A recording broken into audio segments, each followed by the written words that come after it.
पहला report card का हिस्सा जो है वो नरेंद्र मोदी की यू टर्न सरकार, उसके बारे में चर्चा करेंगे।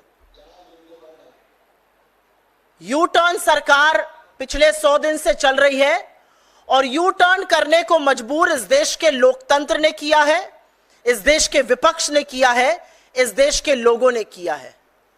अहंकार अब नहीं चलेगा और यू टर्न सरकार को करना पड़ेगा।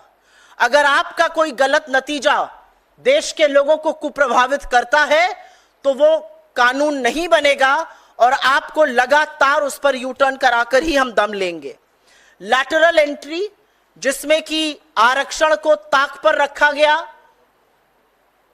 और उसके बाद लैटरल एंट्री का प्रबंध किया गया, हमने आवाज उठाई, लोगों में आक्रोश हुआ, लैटरल एंट्री पे यू टर्न हुआ।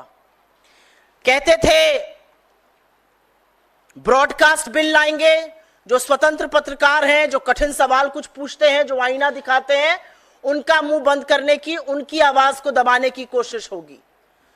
इतना प्रतिकार हुआ उस पर, इतना विरोध हुआ कि उस बिल पर भी यू टर्न करना पड़ा। फिर बोला वक्फ बोर्ड बिल लाएंगे।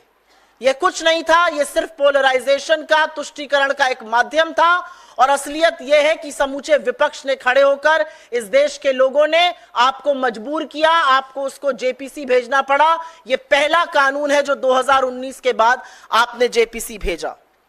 आपने मिडिल क्लास पर इंडेक्सेशन लादने की कोशिश करी, एलटीसीजी टैक्स लादने की कोशिश करी।